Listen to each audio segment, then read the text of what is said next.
Today, we're diving into something that challenges nearly every English learner. That tricky leap from understanding to actually speaking. You know that feeling when you can follow a movie or read a book, but then struggle to express yourself?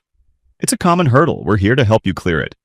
We're going to explore some practical strategies that will get your mouth moving and your thoughts flowing in English. We'll also tackle the mental blocks that often hold us back and discuss how to create real-life opportunities to practice no matter where you are. So if you're ready to unlock your speaking potential, stick around. We've got some valuable insights to share. Let's get started.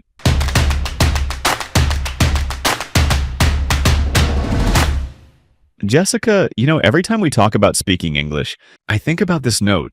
I dream in English, I read in English, but when I open my mouth, it's like my brain goes blank. Maria.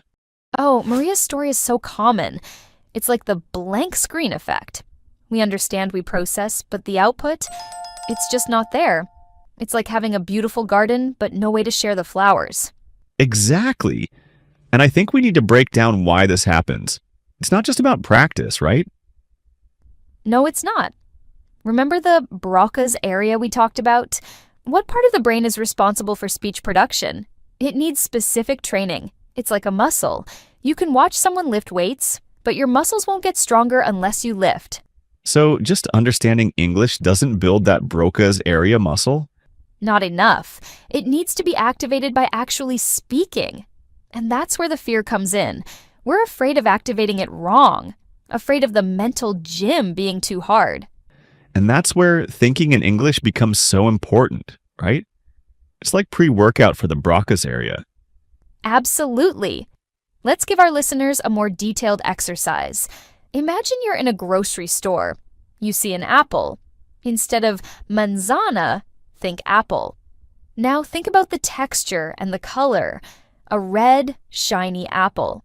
Then think about what you can do with it. I can eat the apple. I can make an apple pie. That's more detailed. I like that. It's like building a story in English. Yes, and try to do this throughout your day. When you're brushing your teeth, think, I am brushing my teeth. The toothpaste is minty. When you're walking, think, the sun is shining. The birds are singing. It's like narrating your life in English. Exactly. And to boost this, let's talk about immersion on a deeper level. It's not just about listening to music. Try active listening.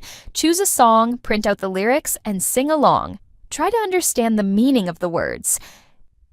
Like karaoke, but for learning. Yes. And for movies, don't just watch. Pause, repeat a line, and try to understand the character's emotions. Why did they say that? What does it mean? That's a good point. It's not just about hearing the words, but understanding the context. And for reading, don't just read passively. Try reading aloud.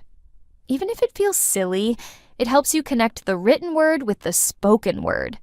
And find books that are interesting to you. If you love cooking, read cookbooks in English. If you love history, read historical books in English. That makes reading more engaging. And what about the fear of mistakes?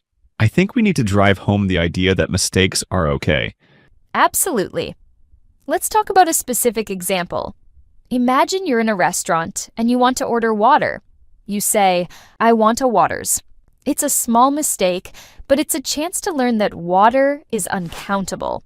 So instead of feeling embarrassed, you think, uncountable nouns. I need to review that. And remember, native speakers make mistakes too. Language is fluid. It's always evolving. That's reassuring. And let's talk more about shadowing. What kind of material should people use? Start with something you enjoy. A short clip from a TV show, a podcast episode, a TED Talk. Choose a material that's slightly above your current level. It should be challenging, but not overwhelming. So, if I'm a beginner, I shouldn't try to shadow Shakespeare. Probably not. Start with something simpler. And don't be afraid to slow down the audio. Most media players have speed control. That's a great tip. And what about chunking? Can we give a more complex example? Yes. Imagine you want to say, despite the challenging weather conditions, we managed to complete the hiking trail before sunset. Break it down. Despite the challenging weather conditions, we managed to complete the hiking trail, before sunset. It's like building a puzzle, piece by piece. I see. And what about recording ourselves? How often should we do that? At least once a week. Choose a short passage, read it aloud, and listen back. Focus on 1 or 2 areas for improvement. Maybe pronunciation one week, fluency the next. It's like having a personal language coach. And don't forget the power of everyday phrases. They're like the building blocks of conversation, and they help build confidence. So we should practice them in different situations? Yes, if you're at a coffee shop, practice ordering. I would like a latte, please. If you're asking for directions, practice asking, "Excuse me, how do I get to the library?" Real life practice. And what about language exchange? How can people find partners? There are many online platforms like Tandem, HelloTalk, and Conversation Exchange. You can also find local language exchange groups in your community. And what about online resources? Any specific recommendations? Many great websites and apps exist, like Duolingo, Memrise, and BBC Learning English. And don't forget YouTube. There are tons of channels dedicated to English learning. So many resources. But Jessica, I think the most important thing is mindset. Absolutely. Remember, fluency is a journey, not a destination. Celebrate your small wins, be resilient, and surround yourself with a supportive community. Most importantly, I want to be grateful for the opportunity to learn. Grateful. That's a beautiful way to end. Thank you, Jessica. You're welcome, Ryan. And to our listeners, keep practicing, learning, and speaking. You can do it. See you next week.